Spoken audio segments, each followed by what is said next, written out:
Exactement, c'est la traduction de la famille 18 heures et on peut voir aussi le côté brutal de la voiture et l'hommage qui est rendu. Je pense que c'est un combo qui affilie les deux. J'adore. Honnêtement, Un doré, mais un doré brutal et bestial. je pense que ça n'a strictement rien à voir comparé à la couleur originelle. Et c'est original. Vraiment, je pense que là, ça va être vraiment méconnaissable. Tout le monde va le voir là sur Monaco. Il va pas passer inaperçu. Il va pas passer inaperçu.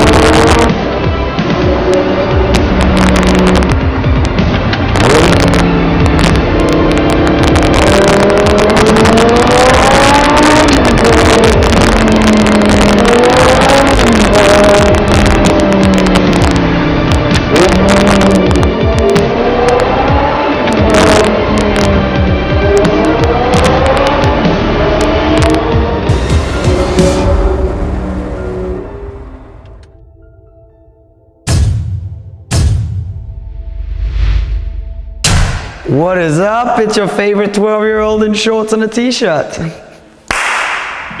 Today we are talking about, well, we're talking about this. Clearly, this car's been wrapped. And I want to tell you the story behind it because a lot of you may be wondering, what the hell does this mean, first of all? And why have I done this? Because it is quite a wacky wrap. So, story time. I obviously have been making videos on this English channel for a long time. And I started making videos in French on a separate channel, Seb Delaney FR, about a year ago. And I have to admit, slightly stupidly, I was making a video on the French channel, which was top 5 supercars for under 50,000 euros. And at the end of that video, completely, unpredicted, the guy Cole, who I was filming, who was helping me film and edit back then, had no idea. I just said, I think we had 30,000 subscribers. I said, if this video gets 20K likes, and 10,000 comments, which is unheard of, like, we thought it was impossible, I will buy one of these cars. And clearly, we got the 20K likes and the 10,000 comments in actually like a matter of days, like 2-3 days. So yeah, that was a little bit of a pickle at the time. I was wondering, what have I gotten myself into? Now, obviously, I'm very happy we did that, but there was a bit of a stress moment. We then embarked on this adventure where we test drove all 5 of the cars. It was a Bentley, an Aston, Maserati, this and a Porsche 997.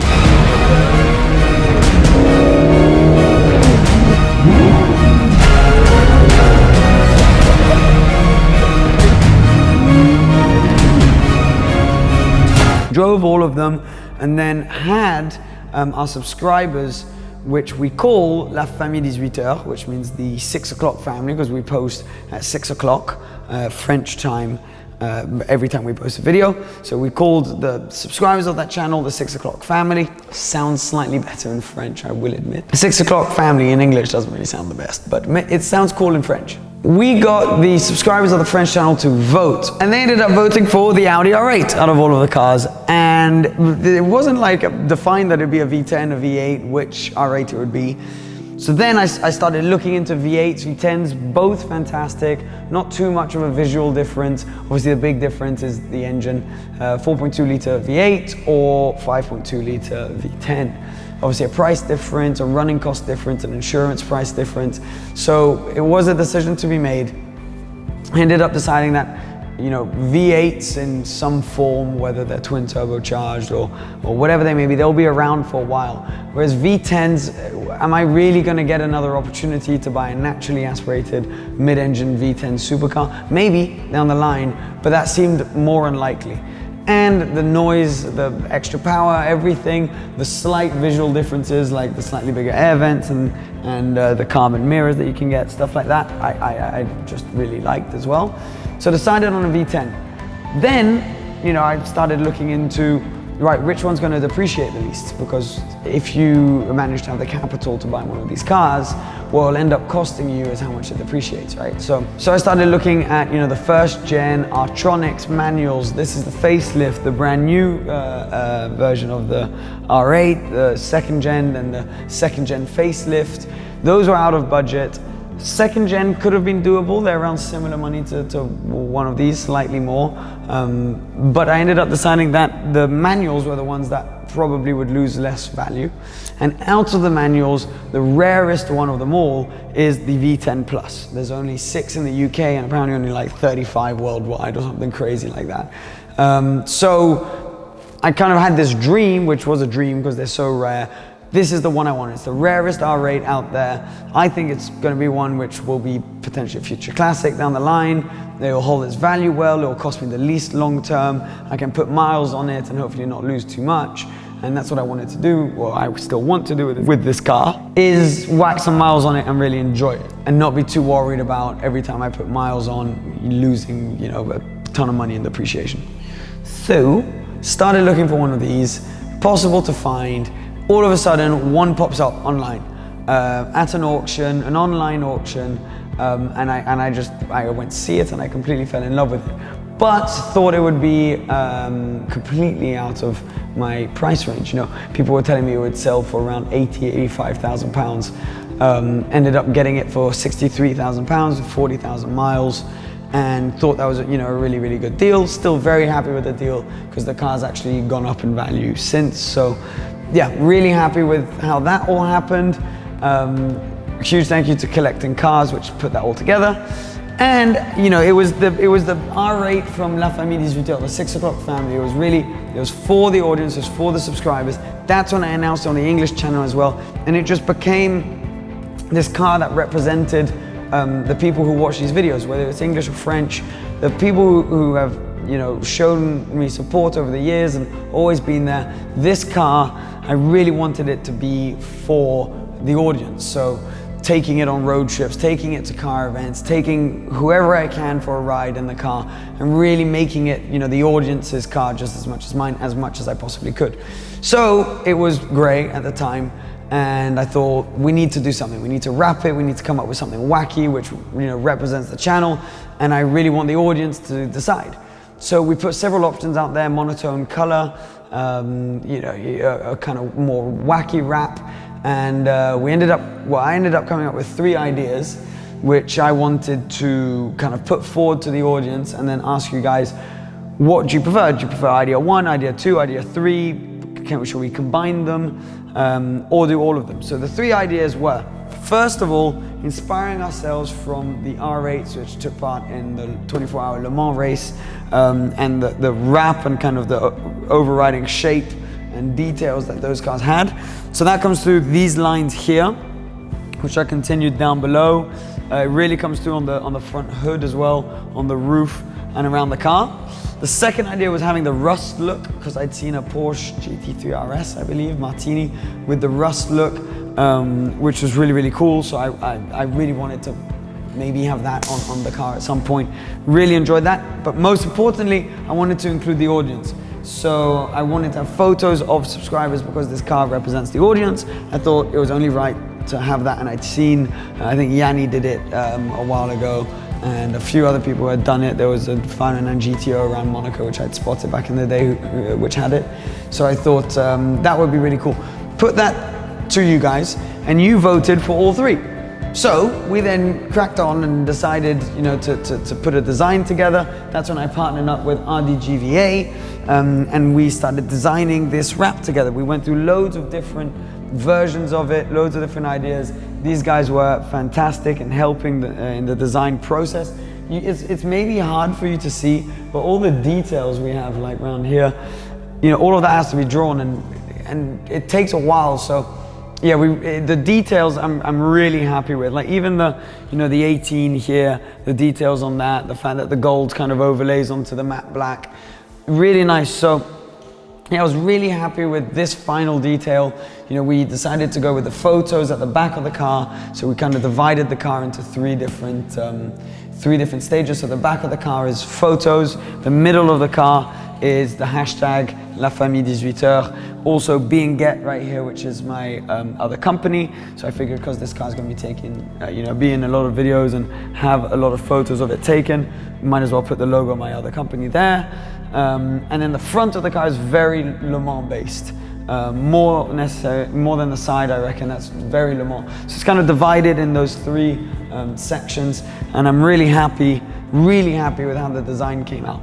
Obviously, I would have liked this to be done earlier. It was meant to be done before the lockdown. We had the designs finished. The wrap actually was printed a little while ago, and then lockdown happened. The car was having its service done at RE Performance, but the RDGVA team couldn't get there. We couldn't get the film there, so it couldn't be done. So for 2.5 months or something, the car was basically stationary in RE Performance and couldn't move. Had its service done, but yeah, it was kind of pointless having it up there for a while. So as soon as we could, whacked it on a truck with all of my furniture and stuff from the UK, brought it down here to Monaco, and in the end, what happened is we had the silver, grey R8 and Scud together. So I thought, let's do that for a couple of weeks, make the most of having the matching cars. We made a video with them, we took photos with them, and then RDGVA came down and we needed a spot. So really, really kindly, Stars Monte Carlo, which is run by my friend Johnny, who was so kind, opened up his dealership to us and allowed us to use his dealership to be able to perform a live wrapping of the R8. So as I mentioned a bunch of times, this car is for the audience, so I thought, how can we involve the audience as much as possible? We wrapped it in a dealership in central Monaco and opened the doors up and posted all over Instagram, and a bunch of subscribers came over and were able to see the car being wrapped live and actually take parts of the unused bits of the wrap back home. And that was awesome because I was hanging out there most of the day, and being able to just chat, sit down and really kind of get to know some of the people that came by was unbelievable. The whole story behind this, the fact that the car was decided by the audience, the wrap was designed basically by the audience, and then you guys were able to come and see it being put on the car live. Was just awesome, and seeing how far the ideas come to where we are today is fantastic. It's not quite finished yet. There's still details we want to do. I mean, I was super nervous when we first started the wrap because it's quite daring, right? It's one thing seeing it as a render. When I saw the film at first and started seeing all the details on it, that kind of really comforted me. And then the first piece they put on was actually the hood, which is the biggest, the hardest piece, because it's all one piece, the front hood on this car. All of a sudden I felt quite a lot better because I really liked the way it kind of matched the design, the aggressive front of the R8, and kind of brought that out. I thought it was pretty cool. So yeah, then bit by bit it was coming together. I was spending my time with subscribers that were coming by, but also obviously with the guys at RDGVA, Stars Monte Carlo, Johnny, everyone, and it was coming together, and it felt like a team effort, and really was. So it was awesome to see it all coming together. There's also a little clip I want to share with you with Artem from RDGVA, which we filmed literally just as we finished the car, which he had a few nice things to say, which I thought I'd share with you. Right guys, just a quick little thank you also because the team that were behind this were awesome. So this is Artem from RDGVA, who also, we just wanted to say that they are going to be giving a discount code to anyone who contacts and says they watched this video. So thank you so much for offering this for my audience. So minus 15% on any wrap that you guys do through you guys. You helped design, you designed this with me. Then you put the wrap on. You did it all in what, a day and a half? Yeah, we could have done it faster. Yeah, but usually we do like a car within like 12 hours. Which is crazy. And when you see it in real life and you guys are looking for your photos, you'll see the quality on this. So no, it's been an awesome time. Thank you so much for working on this project with me, because I arrived and I had like all these kind of crazy ideas. I was like, I want a Le Mans wrap, rust look, photos on the back, and I know for you, you were kind of like, oh, okay, but you brought it together. I'm super happy with the way it looks. Definitely not going to cross another car with this. So guys, the Instagram is going to be here. Discount code, contact them, say you came from this video, and just a massive thank you to you. Thanks, Sam. Thank you for everything. stay tuned because we're going to still be working on the Ferrari tomorrow. Oh yes, Ferrari. yeah. We're going to be doing full front PPF. It's going to be awesome. Yeah, and we're doing rear lights on that. Oh, this is also, it's not quite finished. There's still lights. And eventually we're going to do the wheels because I can already see the comments arriving. Get black wheels, get black wheels. Yes, we're going to do that. So huge thanks to Artem. Really nice to have a discount code. So thank you so much. We're back now in the garage. Literally the car was finished, what, like 3 hours ago. We took it quickly to film the intro so that we can post this video. You're seeing it, I mean, like not less than 24 hours after we filmed this. So yeah, I mean, there's obviously, as I mentioned, the wheels are going to change. We're going to tint a few things like the lights, the windows. So there's still details that need to happen. But overall, that's the story behind this wrap. Because if you don't know the story, yeah, it looks really wacky and it just looks like I kind of, went a bit nuts when designing this. But there is a story behind it, there is a purpose behind it. And, it kind of represents, I think, the channels really well, the French channel, the English channel, and what we try to achieve on this. And, being able to bring out our creativity, our imagination, having all the subscribers on the back. It's kind of cool this because I think we had, like thousands and thousands of people who sent the photos in. We put as many as we could so that you could still see the photos, but if you ever see this car in real life, look for your photo because it may be somewhere on the back of this car. And it's just going to be something that, I'm going to try and, when I'm not using it, park out in Monaco. When I'm here, whenever I travel, I just want to park it outside so that people can see it, take photos with it, and it can be shared with everyone. Take it to events, take as many people as possible for rides. And yeah, I just want to say, like a huge thank you obviously to everyone who was involved in this, Johnny, Stars, everyone who's filming now, RDGVA. It's been an awesome adventure, but mainly I just want to say, obviously, a huge thank you to you watching this video. If you're subscribed to the channel, if you leave a thumbs up on the videos, all those things really do help. And this was kind of my way, I guess, to say thank you for everything and that you've done for me over the years and all the support you've shown. So this car represents that. This is our car. I love it, I love what it stands for, and I really look forward to taking it on adventures and bringing you guys alongside for those adventures. So thank you so much. I hope this video kind of encapsulates everything and what this wrap represents, why it's on the car. Let me know what you think of it, and we'll go from there. But I'm sure it's going to divide opinions, but I think the story behind it kind of justifies the slightly wacky look. Hope you guys enjoyed this video. I'll be seeing you again very soon for plenty more videos with this car, with the Scuderia, which, as Artem said, is also getting a PPF and a few little details done on that. And yeah, thank you as always, guys. I'll see you again very soon. Cheers, and bye-bye.